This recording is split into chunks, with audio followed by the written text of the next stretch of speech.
মোৰ এইটো চাইডৰ বিষ পুৰা এই বিষৰ কাৰণে আপোনাৰ ভৰিখনৰ খোজ কাঢ়িব নোৱাৰি L4 L5ৰ প্ৰব্লেম আছিলে বহুতখিনি ভাল পাইছোঁ ক'ৰ পৰা আহিছে আপুনি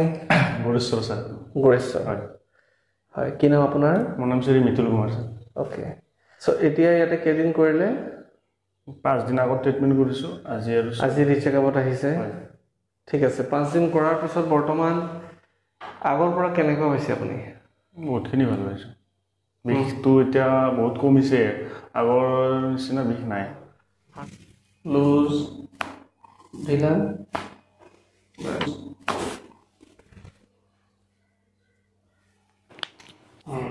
ঢিলা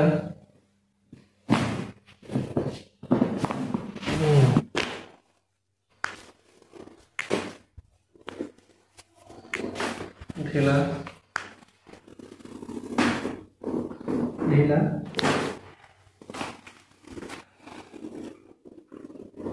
ঢিলা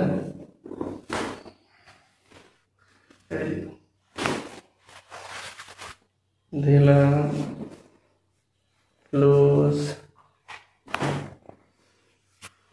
ঢিলা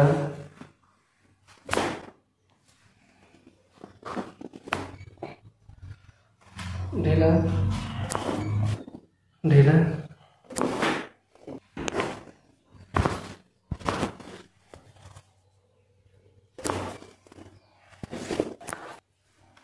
উঠি পেলাই বহক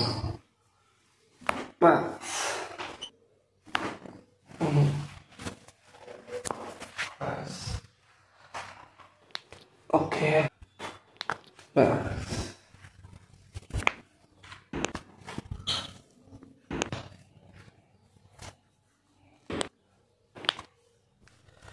খোজকাঢ়ি চাওক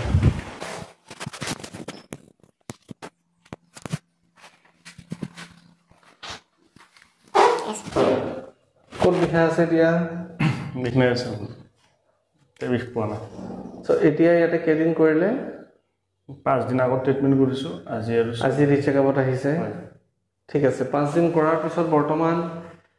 আগৰ পৰা কেনেকুৱা হৈছে আপুনি বহুতখিনি ভাল পাইছোঁ বিষটো এতিয়া বহুত কমিছে আগৰ নিচিনা বিষ নাই 100ত কিমান বুলি ক'ব পাৰি 90 চিয়'ৰ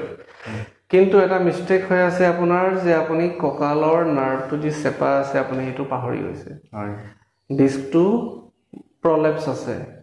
সো যেতিয়া ডিস্ক প্ৰলেপছ থাকে তেতিয়া এটা পেচেণ্টক ভাল হোৱাৰ পাছতো কিছুমান ৰেষ্ট্ৰিকশ্যনত চলিব লাগে ঠিক আছে যেনেকৈ আগফালে নাহালা তলত নবহা ওৱান চাইড টাৰ্ণ কৰি উঠা ঠিক সো এইবিলাক নামানিলেতো আকৌ বিষ আহিব এইখিনি মানি চলিব লাগিব ভেৰি গুড